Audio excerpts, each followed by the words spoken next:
lo que yo llamaría la formación, construcción de los jueces en el Ecuador. ¿Cómo definimos un juez? ¿Qué debe ser un juez?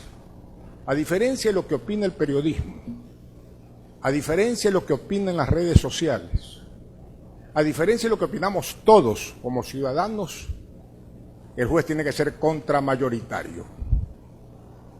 El juez no puede ser seguidor de la política del Ejecutivo. No puede ser seguidor de la política, y subrayo, de la política del legislador. No puede ser seguidor de las tendencias de las redes sociales y de los hechos noticiosos de la prensa. Ese es el peor juez. Ese es el juez que se aniquila. Ese es el juez que convierte esto en un populismo judicial. No puede haber eso. Y no lo hay en los lugares donde los jueces son calificados o el sistema judicial es calificado sobre 8, sobre 10. Pero no en el Ecuador. En el Ecuador se anulan sentencias si un titular del periódico dice que la sentencia es injusta. Caso Sharon. En el Ecuador se cambian las sentencias y las penas si no está conforme con el interés empresarial de algún medio de comunicación. Eso es real, eso es historia, eso es experiencia. El juez está supeditado a esos poderes, porque son poderes fácticos. Pero ¿cuál fue el error de Correa? Querer eliminar la libertad de expresión para corregir eso. Eso es peor. Yo prefiero 20 veces que haya todos los hechos noticiosos, todos los editoriales en contra de cualquier hecho y los juicios paralelos. Prefiero eso a eliminar o restringir la libertad de expresión.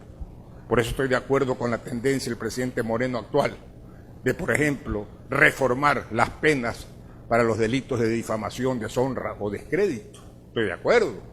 Eso es lo correcto, esa es la postura correcta. Pero lo importante no es eso. Lo importante es que no llegue al juez la contaminación.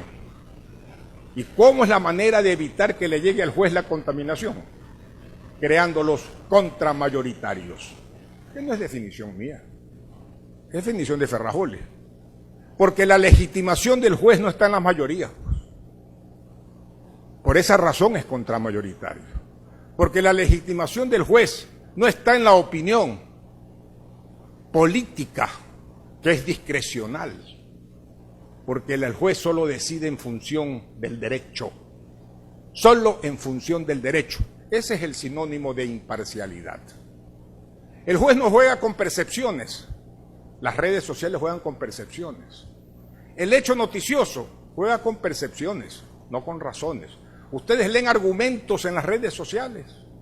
Ustedes leen razones jurídicas o normativas en las redes sociales. No. Es el impacto noticioso, la denuncia, la percepción, pero no la razón. Y eso no puede ser, estar contaminando a los jueces. Vamos a casos prácticos. En Estados Unidos, que es un país tan grande y cuya función judicial es digna de encomio. Caso O.J. Simpson. ¿Cómo se combatía la posibilidad de contaminación del jurado por todos los hechos noticiosos que con justa razón daba la prensa? La única manera que se les ocurrió a la defensa era lograr cambiar el lugar en que se desarrollaba el juicio y se establecía el jurado para disminuir la contaminación de las tendencias en percepciones que hacían los medios de comunicación y las redes. En el Ecuador, tan chico, no se puede jugar con eso. Cuando está contaminado un juez por los hechos noticiosos, por las redes sociales, su única manera de ser imparcial y ser juez es ser contramayoritario y apegarse al derecho. Eso es lo que hay que construir. Ese juez con esa cultura jurídica, como decía Hernán, con esa cultura jurídica que lo vuelve en abstinencia total, lo vuelve un autista con respecto a las redes sociales y a los medios de comunicación. Ese que se embebe en el derecho y aplica el derecho, ese es lo que hay que formar en el Ecuador. Yo te recuerdo la frase de un famoso jurista norteamericano, si mal no recuerdo el inglés, Hernán me corrige en esto de la historia, es mejor que yo. Cuando una señora se le acercó al salir del juzgado y le decía, juez, vengo a clamar justicia. Y el otro le dijo, se equivocó de persona, yo soy juez, yo no doy justicia. ¿Por qué? Porque la justicia es una mesa en que interviene el Ministerio de Gobierno, hablemos de Ecuador, ¿no? El Ministerio de Gobierno con la política que sigue el Estado para, por ejemplo, la rehabilitación social. La política criminal que sigue el Estado para combatir y prevenir la delincuencia. Una de las patas de la mesa. La otra pata de la mesa, la Policía Nacional. Y ahora con el sistema acusatorio, eje fundamental de la justicia ecuatoriana. Centros de rehabilitación, otra de las mesas de la pata. La Fiscalía, otra de las mesas de la pata. Y los jueces, una más, para hacer justicia. Mientras no haya esa coordinación y puesta esta mesa, y no me refiero a la mesa servida por acaso, señora ministra, sino puesta así la mesa fija con estas 5 patas, es que vamos a lograr recuperar la justicia. Por eso, frente a lo paupérrimo que nos han dejado otras décadas el presupuesto del Estado, ¿cómo colaborar y hacer eficiente una construcción judicial en el país? Fuera de los valiosos conceptos y elementos de María Paula y de Hernán, con las universidades, pues. Dar el aporte de la universidad, no para enseñar derecho, sino para enseñar escuela judicial, enseñar a ser jueces, que no es la misma formación que para ser abogados. Podrán participar del 80%, pero no del 100% de la malla curricular. En ese plan está la UES en este momento para hacia el mes de octubre poder dar un aporte a la sociedad ecuatoriana. Y aquí apelo a ustedes, a fundaciones como las que está aquí presente de Ecuador Libre. ¿Por qué? ¿Qué es libertad, señores? No nos divaguemos con la libertad, podemos utilizar el concepto que ustedes quieran. Libertad es sinónimo de ejercicio de derechos. Y el ejercicio de derechos solo se puede hacer con garantías. Y el sistema garantista solo puede prestarlo el Poder Judicial. Por lo tanto, sin un Poder Judicial bien estructurado no hay garantías, y sin garantías no hay ejercicio de derechos, y sin ejercicio de derechos no hay libertad. Si ustedes tienen esa formación conceptual, hay que hacer los jueces garantistas de derechos. Pero es que el derecho ha cambiado. Ya el derecho, vamos a la sentencia de la Corte Constitucional sobre el matrimonio igualitario.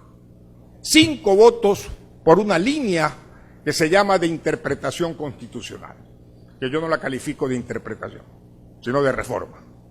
Y 4 votos en contra de esa línea de interpretación constitucional, que no la llama interpretación, sino reforma. Estamos en la misma situación en que ha estado la Corte Suprema Norteamericana, mientras el juez Scalia, si mal no recuerdo Hernán, decía, no señor, nos atendemos a la letra y al texto original de la Constitución. Y las tendencias proactivistas decían, no, como esto no es justo, debe decir tal cosa. No dice lo que dice, sino que debe decir tal cosa. Y en esa situación estamos. Por lo tanto, el derecho, ya nos enseñó Working, no hay respuesta correcta. Hay respuesta más argumentada o menos argumentada. Y por esa razón debemos tener cuidado con nuestros jueces, de construir jueces, no de actualizar conocimiento solamente. Esa es una labor universitaria permanente en la UES al menos, sino que hay que construir los jueces con esta nueva tónica que es precisamente, repito yo, en lo esencia, ser contramayoritarios. Los que litigamos todos los días, los que tenemos los casos más comentados, críticos de las redes sociales, los que son nuestros clientes, a veces son los más noticiosos que hay en el país, con adjetivos de corrupción y con adjetivos de picarías y todo. Cuando uno se pone a conversar con el autor de la opinión y le pregunta cuáles son las razones para eso, no hay ninguna.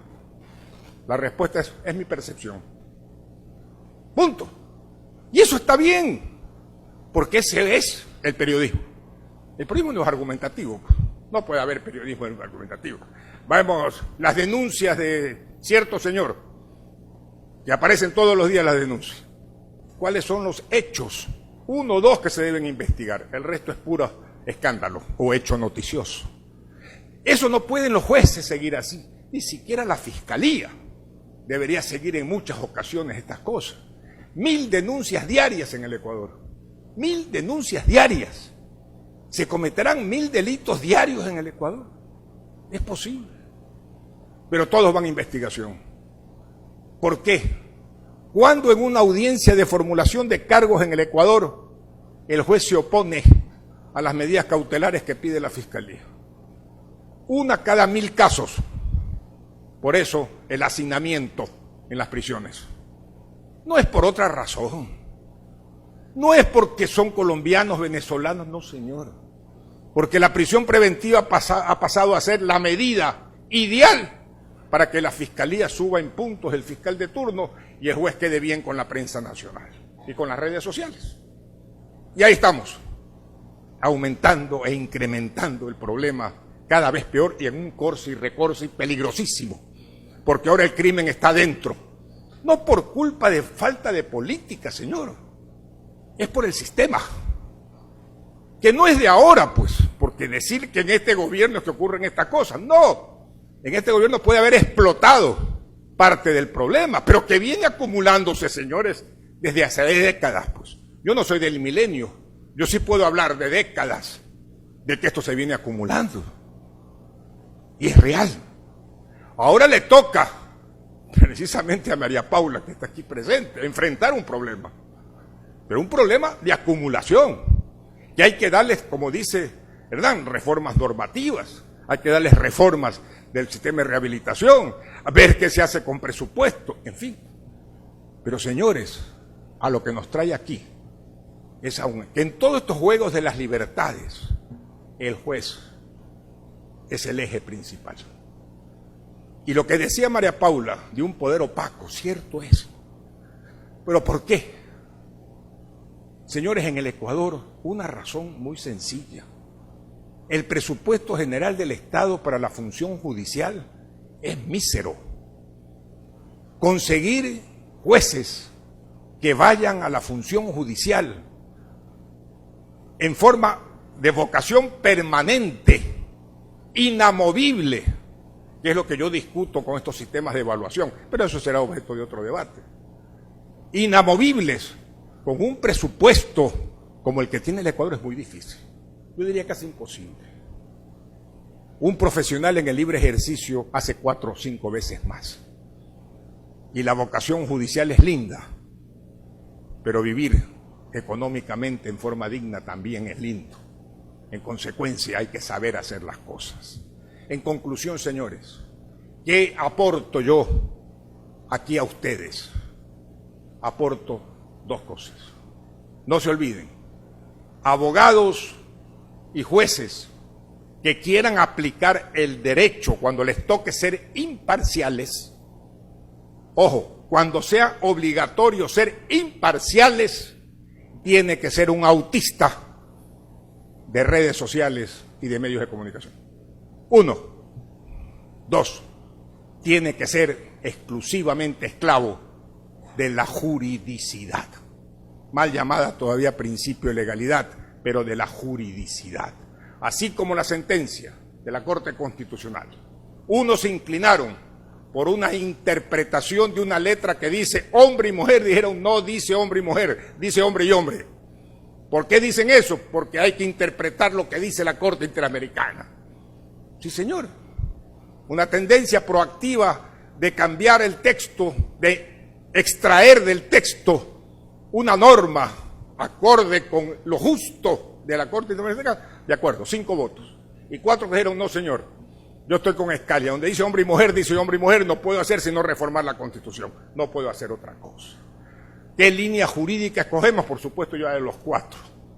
Pero pueden ser muchos que todavía en el neoconstitucionalismo, que hablaremos mañana con el doctor Pablo Alarcón, autor de una distinguida obra sobre el efecto, creen que la Constitución puede decir otra cosa de lo que dice. Eso lo veremos en otra ocasión. Por eso les pido a todos ustedes que solamente se eduquen para ser legisladores del mañana y jueces del mañana en un solo concepto: sean contramayoritarios.